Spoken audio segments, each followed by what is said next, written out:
Basically, we were fast asleep, and suddenly we have 7 camels around our tent.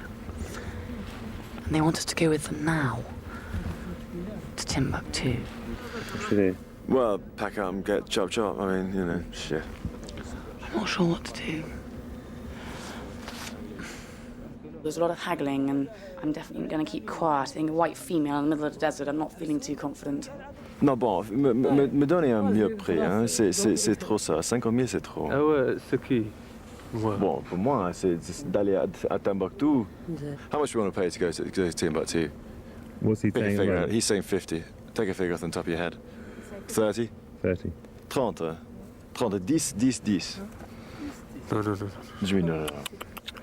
C'est trop. Non, c'est pas trop, c'est bon. Parfait. Oui, c'est bien, ok. 35. Hein? 10, 10, 10, 5 pour le guide. Oui. Qui est de blague, voilà. With the help of the Tuaregs, perhaps James and Harry can catch the others.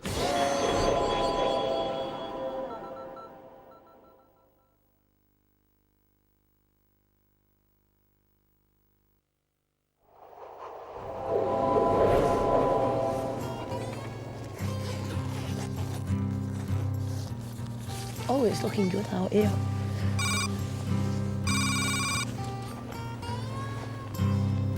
In fact, it looks much the same as it did yesterday. Although the sun's just about to come up. It's a nice early morning. After 5 hours on camels, Mel and Ruth have managed to snatch a few hours' sleep at the first so-called village. It's pretty daunting, the fact that there's nothing. I mean, when we heard that it was a village, we thought, well, a couple of houses, maybe a shop. But we didn't realise how far into deepest, darkest Africa that we'd actually come. Madame, ça repose? Yes. Ah ouais. It's lovely. When I get back to school, I'm going to say to the kids, if they ask me where I've been, I'll say, I went to Timbuktu. We'll take the piss out of you, no one. Certainly will. Onwards and upwards, avanti, mate. Très bien. Top. The Tuaregs have negotiated a tough deal with Mel and Ruth. It has cost them £50 a head, almost half their funds.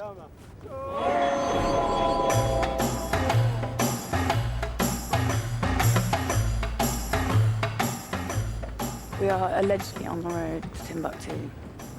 What's the time? Can't wait to see it. It is 9:30. If you can see that, there's steel there, and it's totally raw here and here.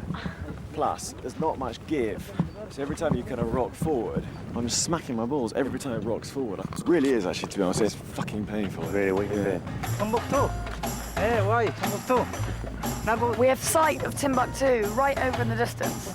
Over there on the horizon. France. Like an oasis to a nomad.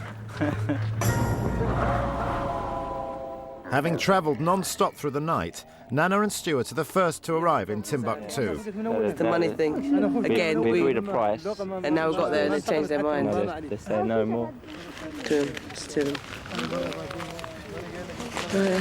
That's what we agreed. Yeah.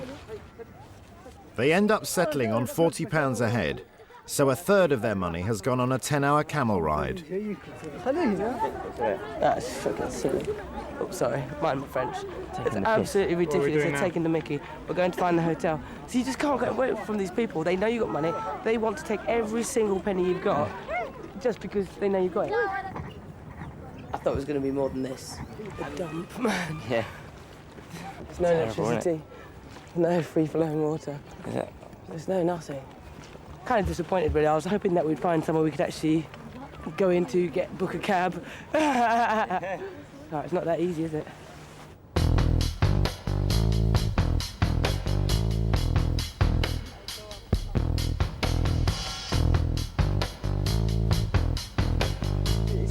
James's camel deal is also falling apart, and the haggling is turning nasty. Nous avons eu un contract là. J'ai discuté avec lui. Il a dit 10 000, 10 000, 10 000. You know, naturally, we were expecting a bit of a kind of quibble over the camel bill, as it were. But poor James is now really getting surrounded by people. Mais ça c'était une prix extraordinaire. Non, non, c'est pas une prix exceptionnelle. James, it's hot. Everyone's tired and getting a bit ratty. I think it's just time for us to move on, pay halfway and go. Ouais, c'est 75. Ouais. Ouais, fini. Fini, ils vont enlever notre... In the end, they settle for £25 each, a better deal than any of the other teams.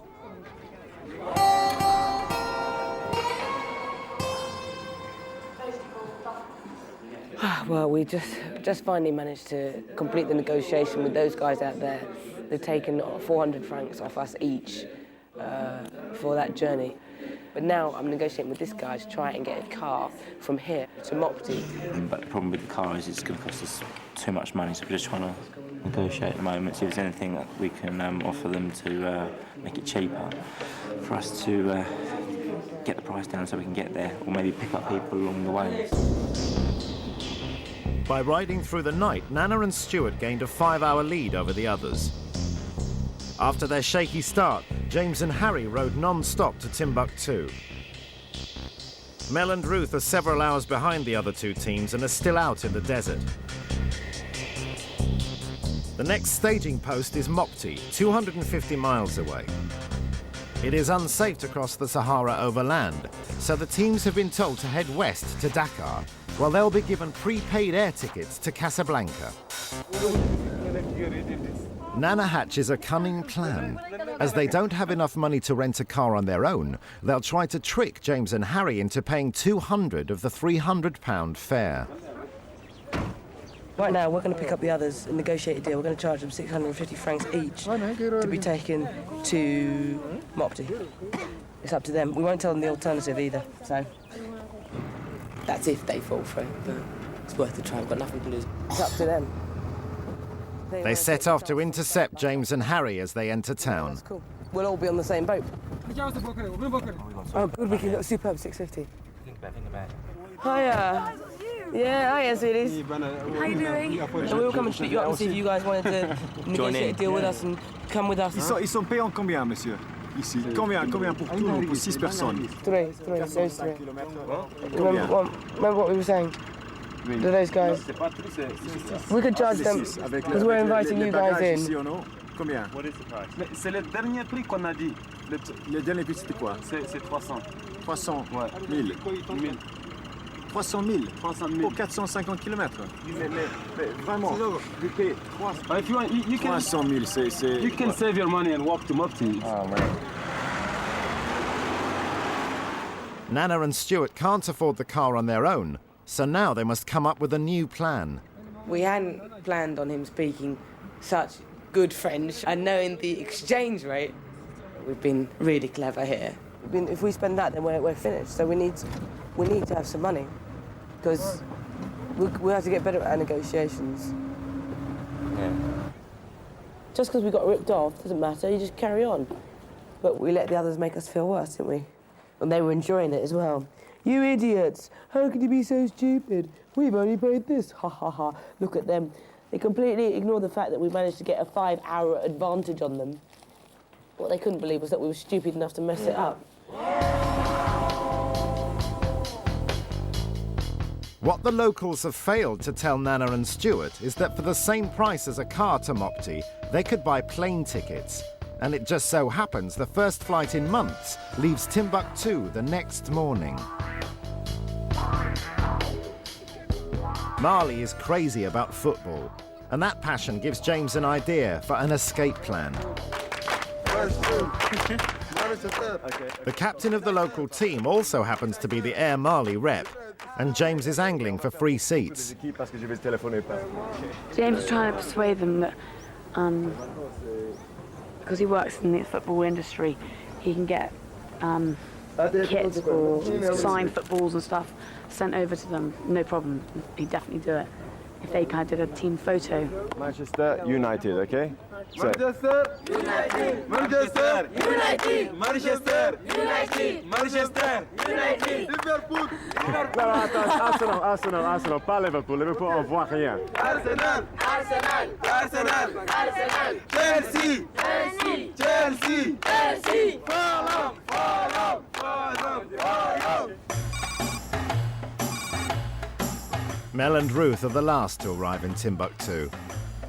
It would be nice to sit down after the camel ride because I could not walk. I've not had such pain for years.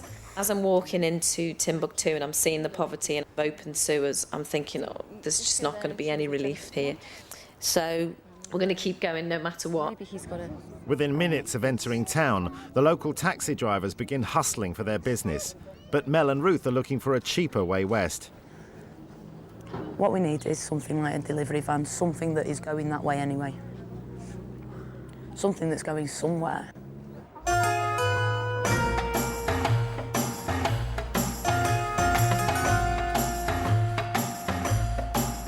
Even hitching a ride on a truck doesn't come cheap. The £70 fare has left Mel and Ruth broke. We've got to get this lorry, we've got to do it. If we get this, we get in the lead. Spend all the money, we can blag everything else. If we don't spend it now, then, you know, we're going to be spending the week in Timbuktu. It's not something that I particularly want to do.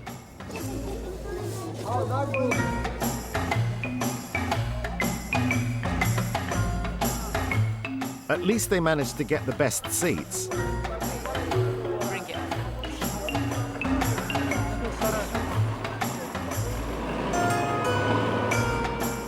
For the first time, Mel and Ruth are in the lead, and the race gathers pace. Will the soccer scheme secure free flights for James and Harry? Yeah, we're still quietly confident we're going to be able to get on the plane, but we still remain quietly confident that we've very much got everything in the bag. Can Mel and Ruth survive a plague of locusts? Yeah, man. Seriously,